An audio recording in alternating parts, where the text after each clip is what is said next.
السلام علیکم یا ابا جعفر یا محمد ابن علی الہادی علیہم السلام۔ میں اس وقت مرکز سید محمد سبع الدجیل دجیل کا شیر، جو کہ امام علی نقی علیہ السلام کے فرزند ہیں، امام حسن عسکری کے بھائی ہیں، ان کی ذریعہ اقدس کے پاس موجود ہوں۔ سید محمد کا لقب ہے سبع الدجیل، کنیت ہے ابا جعفر، نام ہے محمد۔ امام علی نقی علیہ السلام کے 4 فرزند ہیں، محمد، حسن، حسین اور جعفر۔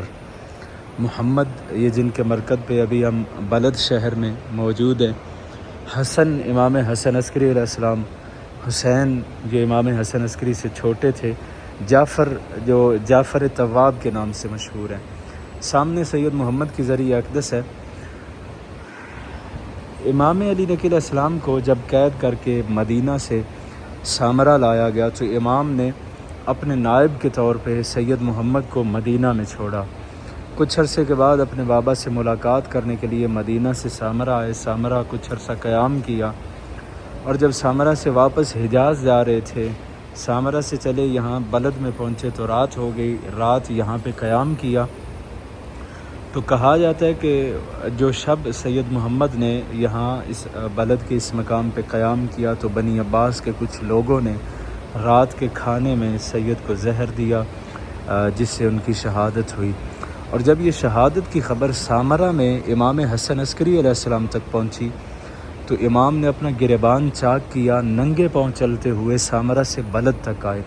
تو کسی نے اعتراض کیا، مولا آپ امام ہیں، آپ معصوم ہیں، آپ کو یہ زیب نہیں دیتا کہ آپ ایک غیر معصوم پہ، اپنے بھائی کی موت پہ اپنا گریبان چاک کریں؟ تو امام علیہ السلام نے فرمایا کہ ہارون کی موت پہ موسیٰ نے اپنا گریبان چاک کیا تھا۔ یہ جتنی تاریخ میں نے بیان کی ہے، زری کے اوپر اشعار کی صورت میں یہی تاریخ لکھی ہوئی ہے۔ خلفہ ابوہ فی المدینۃ طفلا، امام علی نقی علیہ السلام انہیں مدینہ میں چھوڑ کے آئے۔ وقدم علیہ فی سامرا، اور وہ اپنے بابا سے ملنے کے لیے سامرا آئے۔ یہ ساری تاریخ جو میں نے ابھی بیان کی ہے یہاں لکھی ہوئی ہے۔ بس تھوڑا اختلاف ہے، بعض کہتے ہیں کہ جب یہاں بلد پہنچے تو وہ مریض ہو گئے، اس وجہ سے ان کی رحلت ہوئی، ان کا انتقال ہوا۔ بعض کہتے ہیں کہ انہیں رات کے کھانے میں زہر دیا گیا۔ سید محمد کی مولا عباس کے ساتھ کچھ مشابہتیں ہیں۔ مثلا پہلی مشابہت میں اگر بیان کروں تو سید کی جب آپ زیارت پڑھتے ہیں تو اس میں بھی یہ جملہ لکھا ہوا ہے کہ جو بھی سید محمد کی بارگاہ میں جھوٹی قسم اٹھاتا ہے تو پروردگار اس سے بہت جلد انتقام لیتا ہے۔ جیسے مولا عباس کے حرم میں لوگ جھوٹی تو دور سچی قسم اٹھانے سے بھی ڈرتے ہیں، ویسے ہی سید محمد کی بارگاہ میں بھی لوگ قسم اٹھانے سے بہت ڈرتے ہیں۔ بالخصوص یہاں کوئی بھی اگر جھوٹی قسم اٹھائے تو اس سے بہت جلد انتقام لیا جاتا ہے۔ ایک تو یہ مشابہت تھی۔ دوسری مشابہت یہ، سامنے بینر پہ بھی سید کا لقب آپ کو لکھا ہوا نظر آ رہا ہوگا۔ یہ سید محمد کا لقب ہے سبع الدجیل، دجیل کا شیر۔ مولا عباس کا لقب ہے سبع القنطرہ، پل کا شیر۔ کیسا لقب ہے یہ مولا کا؟ پل کا شیر۔ جنگ نہروان میں سب عربی زبان میں کہتے ہیں شیر کو، سین با اور عین، سب عربی زبان میں شیر کو کہتے ہیں، اور قنطرہ عربی میں پل کو کہتے ہیں۔ سبع القنطرہ یعنی پل کا شیر۔ جنگ نہروان میں دریا کی ایک طرف خوارج کا لشکر تھا، دوسری طرف مولا امیر المومنین کا لشکر تھا۔ مولا نے اپنے سارے بیٹوں کی مختلف مقامات پہ تعین کر دیا۔ مولا نے اپنے بیٹوں کو، امام حسن مجتبیٰ کو لشکر کا ایک دستہ دیا، ایک مقام پہ معین کیا۔ امام حسین علیہ السلام کو ایک مقام پہ معین کیا۔ جناب محمد حنفیہ کو لشکر دیا اور ایک مقام پہ معین کر دیا۔ اب مولا امیر المومنین کا لشکر دریا کی ایک طرف ہے، دوسری طرف خوارج کا لشکر ہے۔ خارجی جب بھی حملہ کرنے کے لیے آئیں گے تو وہ پل عبور کر کے آئیں گے۔ مولا نے سارے بیٹوں کی ڈیوٹیاں لگا دی لشکر کے ساتھ، اکیلے عباس کو پل پہ کھڑا کر دیا۔ نماز ظہرین کا وقت تھا، امیر المومنین وضو کر رہے تھے۔ میں جلدی سے کوشش کرتا ہوں یہ واقعہ آپ کو بتاؤں، کوشش ہوگی زیادہ سے زیادہ آپ کو سید محمد کے مرکز کے بارے میں آگاہی دوں۔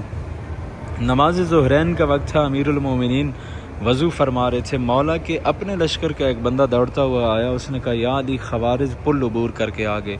مولا نے اس کی بات پہ کوئی دھیان نہ دیا، اطمینان سے وضو کرتے رہے۔ اس نے دوسری دفعہ کہا، تیسری دفعہ یا علی خارجی پل عبور کر کے آگے اور وہ حملہ کرنا چاہتے ہیں۔ مولا نے اطمینان سے وضو مکمل کیا۔ وضو مکمل کر کے امیر نے اس سے پوچھا اب بتا، اس نے کہا یا علی خارجی پل عبور کر کے آگے۔ تو اس وقت مولا نے یہ جملہ کہا، کیا قنطرہ پہ سب القنطرہ موجود ہے؟ کیا پل پہ پل کا شیر موجود ہے؟ اس نے کہا یا علی عباس موجود ہے۔ مولا نے فرمایا جب تک عباس پل پہ کھڑا ہے میری مرضی کے بغیر قضا اس طرف نہیں آ سکتی، وہ تو پھر خارجی ہیں۔ تو جنگ نہروان میں مولا عباس کو یہ لقب ملا تھا سب القنطرہ۔ اور سید محمد، میں نے آپ کو بتایا سید محمد اور سید مولا عباس میں کچھ مشابہتیں ہیں۔ سید محمد کا لقب ہے سب الدجیل، دجیل کا شیر۔ سید کو یہ لقب کب ملا؟ یہاں دجیل کے اطراف میں کچھ راہزن رہتے تھے، ڈاکو رہتے تھے۔ قدیم زمانے میں جب لوگ پیدل چل کر خچروں پہ، گھوڑوں پہ، گدھوں پہ بیٹھ کے زیارت کے لیے آتے تھے، جب اتنے وسائل نہیں ہوتے تھے، تو یہ اطراف میں رہنے والے راہزن ڈاکو زائرین کو لوٹتے تھے۔ تو ایسے ہی ایک دفعہ کوئی کارواں آیا، جب وہ زیارت کر کے واپس جا رہے تھے تو دجیل کے ڈاکوؤں نے اس کارواں کو لوٹ لیا۔ اب وہ ہماری طرح کم عقیدت نہ تھے، کم معرفت نہ تھے، وہ وہیں بیٹھ گئے، سید سے توسل کیا، سرکار ہم آپ کی بارگاہ سے کچھ لینے کے لیے آئے تھے، یہ تو الٹا دینے پڑ گئے، تو آپ مہربانی فرمائیں ہمارا لٹا ہوا سامان تو کم از کم واپس دلوائیں۔ تھوڑی دیر بیٹھ کے انہوں نے سید محمد سے استغاثہ کیا، توسل کیا۔ کچھ ہی دیر کے بعد دیکھا کہ ایک گھوڑے سوار آیا، اس نے کہا کہ آپ کا سارا سامان فلاں مقام پہ محفوظ پڑا ہے، ڈاکوؤں کو میں نے مار دیا۔ انہوں نے پوچھا جی آپ کون؟ کہا جس کی زیارت کے لیے آپ آئے تھے۔ اور جب جا کے دیکھا تو سارے ڈاکوؤں کا پیٹ چاک تھا، پیٹ پھاڑ دیا تھا سید نے۔ سید محمد کی زیارت میں بھی یہ فکرہ ملتا ہے کہ میرا سلام ہو اس پہ جو اپنے زائرین کو لوٹنے والے ڈاکوؤں کا پیٹ پھاڑ کے مارتا ہے۔ دوسرا یہاں کی جو سب سے اہم دعا یہ آپ دیکھ رہے ہیں، یہ تعویذ رکھے ہوئے ہیں۔ اگر کوئی بے اولاد مومن ہے یہ تعویذ لیں، اپنے پاس رکھیں، سید محمد کا صدقہ پروردگار آپ کو جلد صاحب اولاد فرمائے گا۔ یہاں بکرے کی ایک منت ہے، آپ یہ تعویذ لیں، منت باندھیں پروردگار اگر مجھے اولاد دے گا تو میں ایک بکرا یا دمبا سید محمد کی بارگاہ میں ہدیہ کروں گا، یقیناً پروردگار سید کا صدقہ آپ کو نیک و صالح اولاد عطا فرمائے گا۔